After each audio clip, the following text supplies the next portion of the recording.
Ever hear a story that just makes you question everything you thought you knew Mm. about life, about death? Oh, definitely.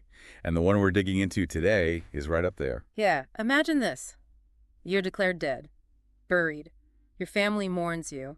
And then, almost 20 years later, you show up, claiming you were a zombie. It sounds like fiction, but this is the story of a real man, Clairvius Narcisse. It's an incredible tale. And for this deep dive, we've got some interesting material to work through. There are excerpts from a document, awesome1.pdf, which kind of lays out the basic story. Right, and then we have the Wikipedia page on Clairvius Narcisse, which gives a broader view, brings in some science, some skepticism too. And also a transcript from a YouTube video interview with a zombie from the Wokomo Humanity channel. That one looks at other cases and the whole Voodoo context in Haiti. A good mix. So the plan is to really unpack this Clairvius Narcisse case using these sources. Exactly. We want to explore it, see what feels solid, what's maybe more speculation, and just try to get a handle on this whole zombification mystery in Haiti. Okay, so where do we start? With Clairvius himself, back in the beginning. Let's do that. So, 1962, Haiti. He ends up in a hospital in Deschapelle. Right, the sources mentioned the Schweitzer Hospital, and he was in a bad way. Coughing blood, feverish, weak. The doctors, apparently American staff, couldn't figure out why he was declining so fast. And it was really fast, wasn't it? Wikipedia says just 3 days after being admitted. Declared dead, yeah. His family grieves. He's put in cold storage for about a day, then buried. You know, a tragedy, but it seems like the end of the story. Until 1980, 18 years later. This is where all the sources agree things get strange. Extremely strange. A man walks up to Clairvius' sister, Angelina, in her village. And not only says he's Clairvius, but uses a childhood nickname. Shares private family details. Stuff only the real Clairvius would know. That's what apparently convinced her and others. Yeah, it wasn't just someone who looked like him. He knew things. That kind of detail makes you pause, doesn't it? It really does. Yeah. And then comes his explanation for where he'd been. Which is just wild. He claims he woke up after being buried. Conscious, but totally paralyzed. Terrifying. He said he heard his sister crying at his own funeral, and then later felt himself being lifted out of the grave. Dug up by these men, right, and they gave him some kind of powder. Part of a voodoo ritual. Yes, and the Wikipedia page adds a bit more, suggesting it might have been a paste, possibly containing datura, which is known to cause confusion, amnesia. So then what? He's exhumed, given this substance. And then forced labor. He described being taken to a sugar plantation, working alongside others he believes were also zombies, all under the control of a bookor. A bookor? That's a voodoo sorcerer, often linked to, well, darker practices. Exactly. And the key thing he described, according to the sources, was this complete lack of will. No freedom, no memory initially. Just enslavement. A living nightmare. Did they ever suggest why him? Why he was targeted? Well, the story goes, as mentioned on Wikipedia and hinted at elsewhere, that it stemmed from a fight with his brother over land, inheritance, that kind of thing. A family dispute leading to zombification. That's intense. There's also a mention that maybe abandoning his children played a role. But the land dispute seems more prominent in the narrative, and apparently he only felt safe returning home years later, after he heard his brother had died. 16 years after his brother's death, is that right? No, wait, he returned 18 years after his supposed death, and only after hearing his brother had died sometime during those 18 years. Right, the timing is a bit complex, but the core is he waited until his brother, the one he allegedly had the dispute with, was gone. Okay, so this story, understandably, gets attention. Scientific, anthropological. Huge interest. Wikipedia notes it was seen by some as possibly the first verifiable case. A Haitian psychiatrist, Lamarck Dion, was skeptical of magic but thought maybe drugs were involved. He reached out to U.S. colleagues. Which brings us to Wade Davis, the Harvard ethnobotanist. Correct. Davis went to Haiti, collected samples of these zombie powders. His hypothesis really made waves initially. Toxin theory, right. Yes. He proposed a mix, primarily tetrodotoxin. That's the potent neurotoxin from pufferfish. Maybe bufotoxin from toads, too. How would that work? How does pufferfish toxin make someone seem dead? Well, tetrodotoxin blocks nerve signals. It can cause paralysis, slow breathing, and heart rate right down.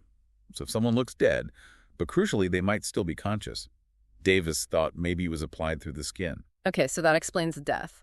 What about the zombie state afterwards? Davis suggested that after they were dug up, they might be given datura.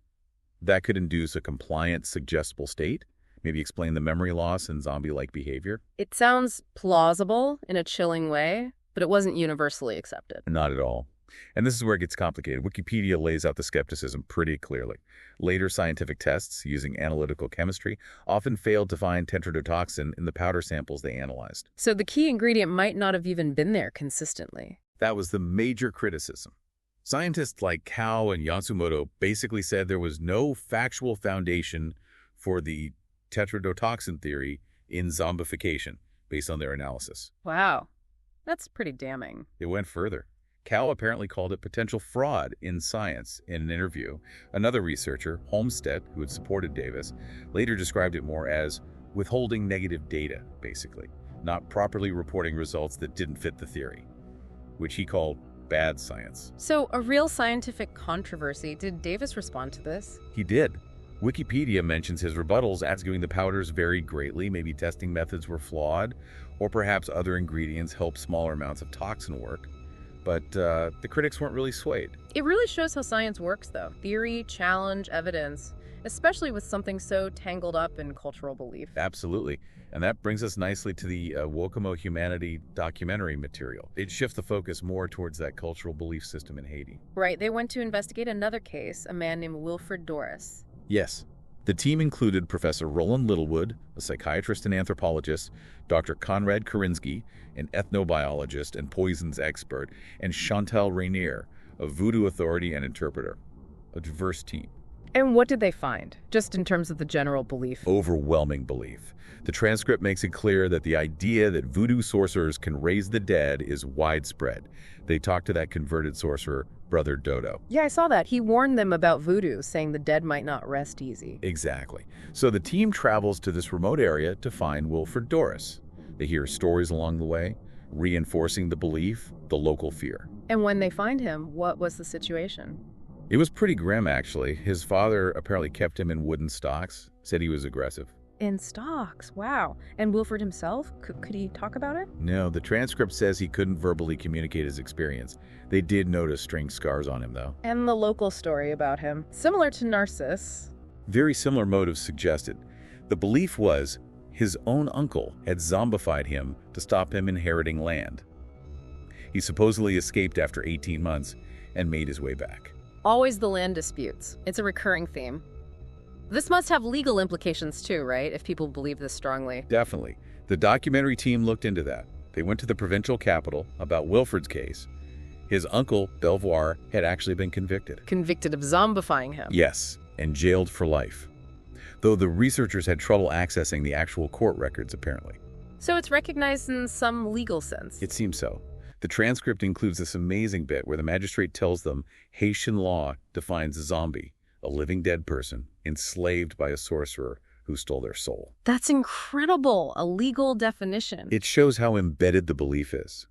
The magistrate acknowledged that, mistaken identity often happens when people reappear after years, but felt 18 months, like in Wilfred's case, made that less likely in his view. And what happened to the uncle Belvoir, the one convicted? Curiously, he disappeared.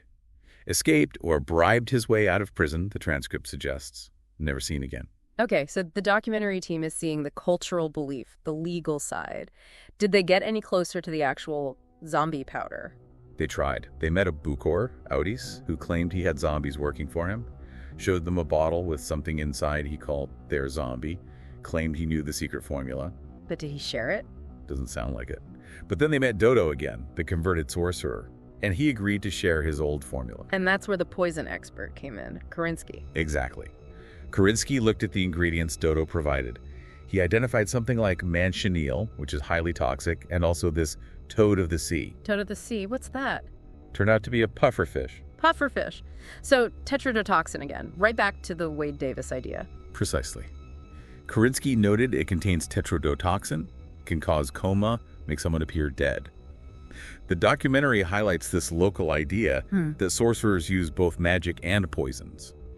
It adds weight to the possibility that these substances are, at least sometimes, part of the practice or belief system, even if the science on making someone a controllable zombie is shaky. So it's not necessarily one or the other, magic or poison, but maybe a blend in people's minds. That seems to be the perspective they encountered. Now, the documentary also looked at another case, didn't it? Marie Munka. Right. She supposedly returned after 12 years dead. Her family had been praying daily. They believed zombies have no souls. The documentary mentioned the scientific counterpoint, like if someone was sealed in a tomb, lack of oxygen and anoxia could cause brain damage, perhaps explaining altered states. Did they find anything specific with Marie?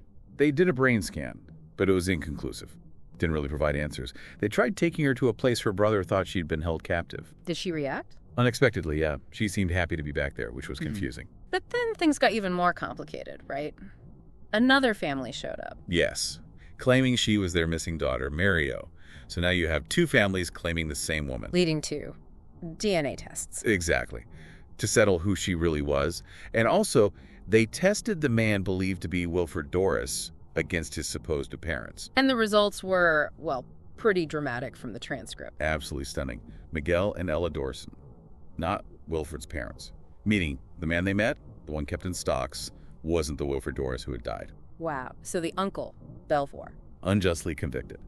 Based on a case of mistaken identity, it seems. And Marie Munka. The test showed she was the daughter of Mario Pierre, the second family who came forward. So the implication is the original Marie Munka was likely still deceased. So these specific cases investigated by the documentary team seem to unravel under scrutiny, pointing towards misidentification. That was their conclusion, yeah.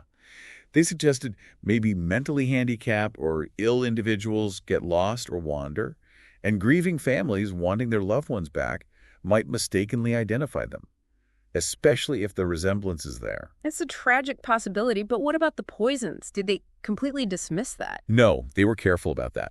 They said they found no direct evidence of poisons being used in these specific cases, but they acknowledged the belief is strong in Haiti, and they couldn't disprove poisons might be used in other instances. So their final take wasn't that zombies are real in the supernatural sense? No.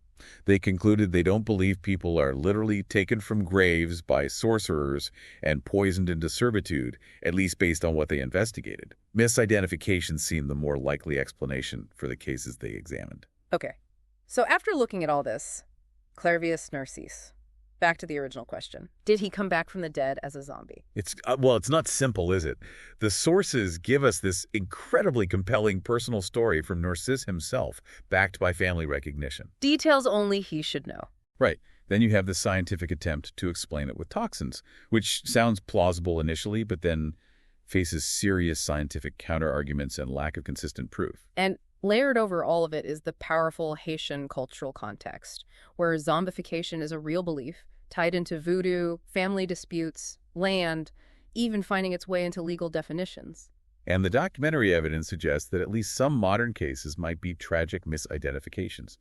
So where does that leave Clairvius? It leaves us with a puzzle. Could his case have been different? Was he genuinely subjected to something involving toxins like tetrodotoxin? Even if later samples failed to prove it definitively for other alleged powders, was Datura involved in creating that compliant state he described? Or was it something else entirely?